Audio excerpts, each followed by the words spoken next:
Good morning and जय Hind friend. जैसा कि हम संसाधन के बाद संसाधन को कैसे मैनेज करेंगे उसके बारे में डिस्कशन कर रहे हैं। समय प्रबंधन हमने पढ़ लिया है कि हम समय को कैसे कम से कम समय में, है ना, अच्छे अच्छे उपकरणों का यूज करके हम समय को बचा सकते हैं। आज हमारा दूसरा टॉपिक है एनर्जी मैनेजमेंट।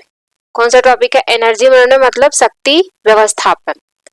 ठीक है, ये क्या है? देखिए, सभी लोग कार्य करते हैं, है ना, सभी लोग कार्य करते हैं और उस कार्य को कैसे कम से कम समय में करके, है ना, कम शक्ति का प्रयोग करके और अधिक से अधिक कार्य को कम शक्ति का प्रयोग करके, लेकिन गुणवत्ता के साथ शक्ति व्यवस्थापन में जो है क्या है, कोई कमी ना हो, है ना, उसको क्या बोलेंगे? शक्ति व्यवस्थापन बोलेंगे।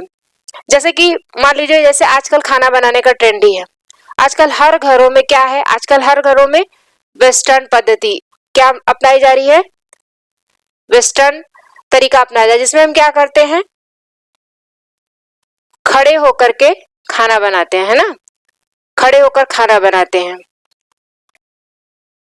खड़े होकर खाना बनाते हैं। तो ऐसे क्या होता है, हम कम समय में, सब्जी उब्जी काटने वाला क्या काम है, एक तरफ बैठ के कर लिया, फिर खाना हम कम समय में ज्यादा से ज्यादा बना लेते हैं। अब जैसे यहाँ पे क्या है, खड़े होकर कार्य करने से ब्लड सर्कुलेशन क्या होता है? अच्छा होता है, और थकान भी क्या होता है? कम होता है। थकान क्या होता है? कम होता है। क्यों होता है? क्योंकि देखिए, हम खड़े रहेंगे तो हमारा कोई भी नस जो है वो दबेगा ना, हमारा कोई भी वेसल जो है वो दबेगा नहीं। जब वो दबेगा नहीं तो क्या होगा? हमारा सर्कुलेशन क्या होगा? हमारा सर्कुलेशन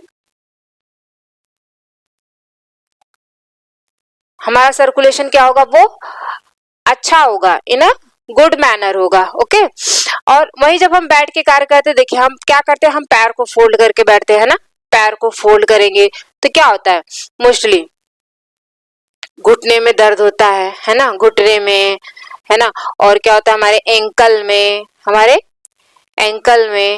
में क्या होता है? दर्द होता है ना।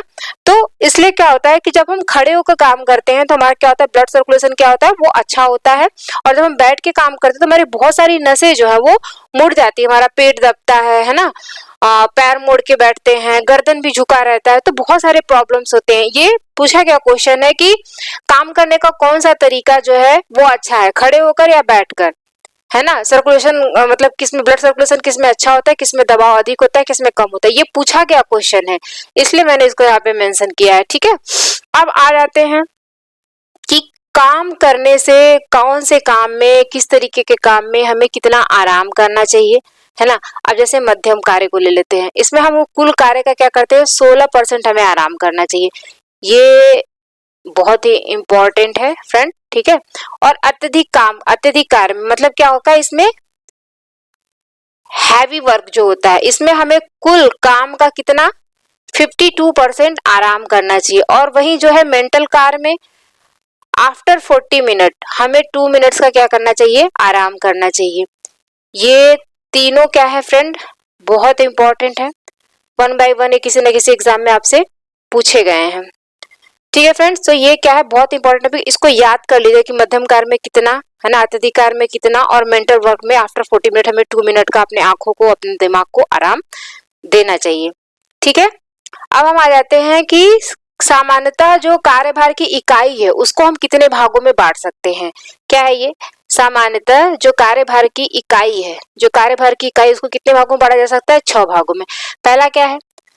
बर्तन धोना और भोजन की तैयारी। दूसरा क्या है? भोजन बनाना है, बच्चों की देखभाल है, वस्त्रों का धुलाई है, फिर वस्त्रों को प्रेस करना है, घर की साफ सफाई है। तो ये कितने हैं हमारे जो कार्यभार की इकाई, इसको हम 6 भागों में बांट सकते हैं। ठीक है फ्रेंड्स, ये भी 1 बाय 1 इसको याद कर लीजिएगा कितने हैं और कौन से हैं। इसमें से कोई भी ऑप्शन देके आपसे पूछ सकता है। अब हम आ जाते हैं मोस्ट इंपॉर्टेंट टॉपिक के ऊपर कि एनर्जी में हम प्रयास या एफर्ट कौन से करते हैं। एनर्जी में हम 5 टाइप के एफर्ट करते हैं, है ना। पहला क्या है? मानसिक प्रयास। दूसरा क्या है? शारीरिक प्रयास। तीसरा क्या है? चक्षु प्रयास। ये चक्षु प्रयास है, ठीक है, चक्षु मतलब आई एफर्ट, यहाँ से देख लीजिए। पद प्रयास है ना, और मोड़ना प्रयास मतलब झुकना है, टॉर्सल है ना। इसका इंग्लिश भी जरूर देख लीजिएगा क्योंकि ये कभी कभी इंग्लिश में, जैसे अभी 2021 के टीजीटी एग्जाम में आपसे टॉर्सल एफर्ट पूछ लिया गया था, जिन्होंने इंग्लिश पढ़ा था उन्होंने अच्छे से कर लिया, जिन्होंने नहीं किया था उनको प्रॉब्लम हुई थी, वो गलत लगा के चले आए थे। ठीक, अब देखिए मानसिक प्रयास क्या है। मानसिक प्रयास मतलब कोई भी काम हो गया है ना, जैसे हमारा क्या हो गया, हमारा पढ़ना भी इसमें आ जाएगा, है ना, हमारा याद करना, हमारा निर्णय लेना, हमारा सोचना, तर्क करना, योजना बनाना, कोई भी काम जो हम अपने मेंटल एफर्ट से करते हैं, जो हम अपने मेंटल एफर्ट से करेंगे, वो क्या होता है, वो मानसिक प्रयास में आ जाता है। और शारीरिक प्रयास में झाड़ू हो गया, बर्तन हो गया, है ना, जो समस्त घरेलू कार्य होते हैं, जैसे जो जितने भी आपके डोमेस्टिक वर्क है ना, वो किस में आएंगे, वो आपके शारीरिक प्रयास में आएंगे। हमेशा शारीरिक प्रयास और ये जो मॉडर्न प्रयास में इसको डिफरेंस करके रखिएगा, क्योंकि देखिए जितने भी काम झुक के करने, स्पेशली खेत के जितने काम होते हैं ना, वो आपके मॉडर्न प्रयास में आते हैं। लेकिन देखिए झाड़ू भी हम झुक के लगाते हैं, है ना, लेकिन आजकल बहुत सारे टेक्निक आ गए जिसमें हम झाड़ू खड़े होकर भी लगा सकते हैं, तो उसको शारीरिक प्रयास में रखिएगा। मोस्टली जो खेतों के काम है ना, जो खेती बाड़ी के काम, जैसे बागवानी हो गया, फसल की कटाई, सब क्या है, खेती बाड़ी के काम है, तो ये सारे काम किस में आते हैं, मॉडर्न प्रयास में, झुकने के प्रयास में आते हैं। ठीक है, टॉर्सल एफर्ट में आते हैं। ठीक है, तो इसमें और इसमें डिफरेंस याद रखिएगा। चक्षु प्रयास में देखना है, खोजना है, समायोजन और निरीक्षण करना है। पद प्रयास में क्या है, चलना है, दौड़ना है, खड़ा होना है ना, रेंगना है ना, ये सारी किस में आ जाते हैं, आपके पद प्रयास में आ जाते हैं। और मॉडर्न प्रयास में जैसा कि मैंने पहले ही बताया है कि जितने भी फार्मिंग के जो वर्क होते हैं, जितने भी फार्मिंग के जो भी वर्क आएंगे, वो सब आपके मॉडर्न प्रयास में आते हैं, क्योंकि वो झुक के हम करते हैं।